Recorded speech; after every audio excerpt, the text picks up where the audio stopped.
Well, Elise, I want to applaud the work that you're doing. You're really making a difference along the Appomattox. Thank you so much. Yes, and I also know this is a volunteer-based organization, so your workforce are volunteers. Yes, yes. I am out there with volunteers.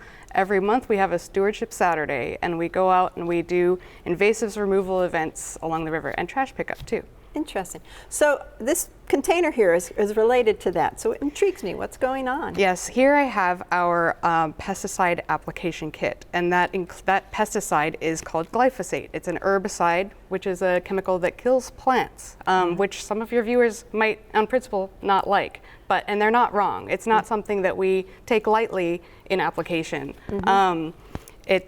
Here's our PPE. I'm wearing long sleeves, I'm wearing gloves, and if I were to be dealing with open containers, I would put on eye protection as well. Never know when it's going to splash on up. Exactly. We want to make sure we're not splashing around with this stuff.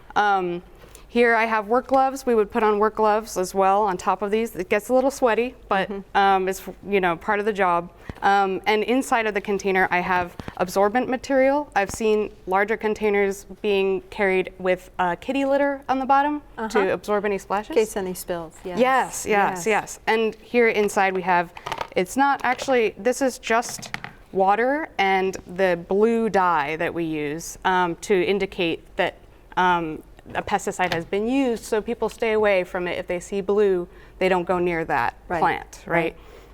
So what exactly are you doing? I'm a volunteer, I've come to help, I've showed up on a Saturday. So tell me what I would, not the too nitty-gritties, but I'm out there along the river. Yes. What's the steps? Well, I would tell you what we're doing, I'd tell you about invasive plants, I would tell you a target plant of the day, and then I would hand you a pair of loppers, and we would go after that target plant of the day. And I would follow along the volunteers. I'm a certified pesticide applicator, and I would apply the pesticide to that individual plant. It's a very targeted approach. We aren't putting pesticide all over the place. We're just using this dauber, which has the tiniest little spot to go ahead and daub onto that individual plant. A little dab will do ya. Exactly. So I can give you an example of that. That'd be great. Let's move this to the side. Yes. Here is my plant. This is paper mulberry. It's easy to tell apart from our native mulberry trees. It is fuzzy leaved. Yeah, it's very soft, fuzzy leaved. It's an easy one. Plus it has indented leaves, and it's these kind of lobes fun. that you see on top, and on some of them have lobes, some of them don't, just like our native, but that fuzzy leaf is a sure tell. Exactly. You can see on this plant, someone actually has tried to cut it in the past, and that it really didn't damage the plant itself to just be cut, which is why we're using the chemicals in the first place, so that we are maximizing the effect that we're having on these native places that we want to have native plants. And our volunteer hours are very precious, and we want to make the most of those hours. Yes. Plus they want to leave feeling a sense of accomplishment and that they've made a difference. Absolutely. Yes. So as you can see, we need to sometimes use the pesticide to remove the plants permanently. Otherwise, they just pop right back up. Come on. So what's our next step then? All right, I've got my loppers. I will go ahead and cut within 6 inches of the ground. Right. I'm just going to grab it when you cut it. Okay, thanks. So we want to have a nice flat cut. We want the top of the plant to be flat so that the pesticide doesn't run right off of it. If we were to cut it at an angle, it would potentially just fall right off. Right. So we want it nice and flat, and then we apply. As you can see, it's brightly colored, and we have a done deal. You've done a deal. And what happens is this product is actually systemic, so it gets sucked down through the cambium and through the systems of the plant into the roots, and it kills it. It's very effective.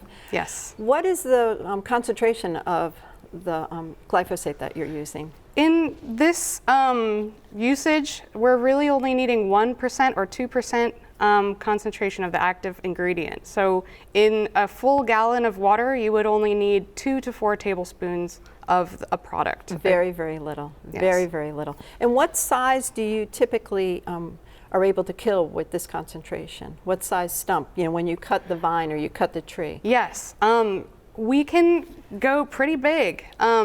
However, there are certain trees like ailanthus trees that you don't want to use a full cut stump method. There are certain plants, once they get to a certain size, if you cut them down, they immediately send out those hormones that say, reroot, reroot, and they send up all these little babies called suckers Yes. along the ground. So you want to avoid this method for certain usages, but in many cases, it's a great targeted way to approach. What method do you use for the ailanthus or tree of heaven? Yes, for a larger tree of heaven, I've seen cutting a dotted line with a hatchet around the side, and so it's not fully killing the tree right away. It's a sort of a slow process where the tree sort of, instead of sending those emergency hormones out to the root system, it kind of slowly goes down. Yeah.